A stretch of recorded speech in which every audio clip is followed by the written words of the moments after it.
اعوذ باللہ من الشیطان الرجیم، بسم اللہ الرحمن الرحیم۔ سورہ نمل کی چند آیتیں پڑھ رہا ہوں، آیت نمبر 70 سے لے کر آیت نمبر 75 تک۔ وَلَا تَحْزَنْ عَلَيْهِمْ وَلَا تَكُنْ فِي ضَيْقٍ مِّمَّا يَمْكُرُونَ۔ آپ ان کے بارے میں غم نہ کریں اور ان کے داؤ گھات سے تنگ دل نہ ہوں۔ وَيَقُولُونَ مَتَىٰ هَٰذَا الْوَعْدُ إِن كُنتُمْ صَادِقِينَ۔ کہتے ہیں کہ یہ وعدہ کب ہے، اگر سچے ہو تو بتلا دو۔ قُلْ عَسَىٰ أَن يَكُونَ رَدِفَ لَكُم بَعْضُ الَّذِي تَسْتَعْجِلُونَ۔ جواب دیجئے کہ شاید بعض وہ چیزیں جن کی تم جلدی مچا رہے ہو تم سے بہت ہی قریب ہو گئی ہوں۔ وَإِنَّ رَبَّكَ لَذُو فَضْلٍ عَلَى النَّاسِ۔ یقیناً آپ کا پروردگار تمام لوگوں پر بڑے ہی فضل والا ہے۔ وَلَٰكِنَّ أَكْثَرَهُمْ لَا يَشْكُرُونَ، لیکن اکثر لوگ ناشکری کرتے ہیں۔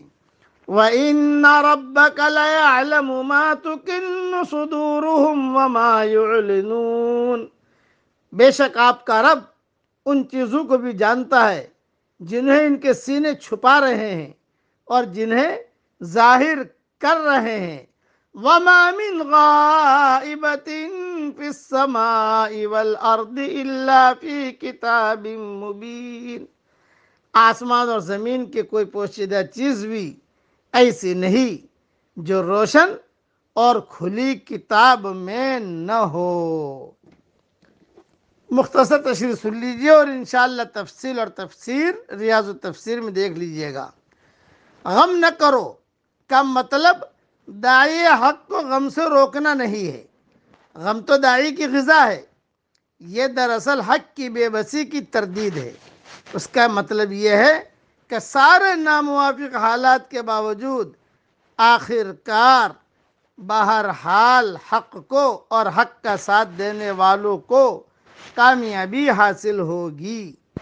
حق کے داعی کے مخالفین جب حق کے داعی کی مخالفت کرتے ہیں تو وہ سمجھتے ہیں کہ وہ ایک شخص کی مخالفت کر رہے ہیں، وہ یہ نہیں سمجھتے کہ یہ خود خدا کی مخالفت ہے، نہ کہ محض ایک شخص کی مخالفت۔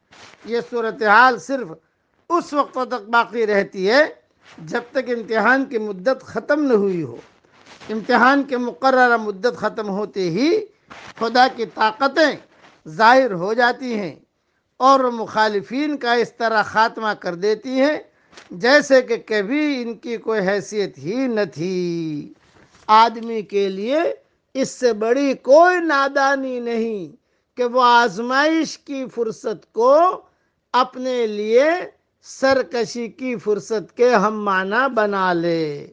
اور یہ جتنے بھی اللہ تعالیٰ نے قرآن میں نبیوں کے قصے بیان کیے ہیں یہ سب داعیوں کے لیے سبق ہیں، داعیوں کی غذا ہے کہ جیسے انبیاء پر نامناسب حالات آئیں ویسے اخلاص کے ساتھ کام کرنے والے، دین کا کام کرنے والے جس شکل میں کر رہے ہوں ان پر بھی کچھ نہ کچھ اتار چڑھاؤ ہوگا۔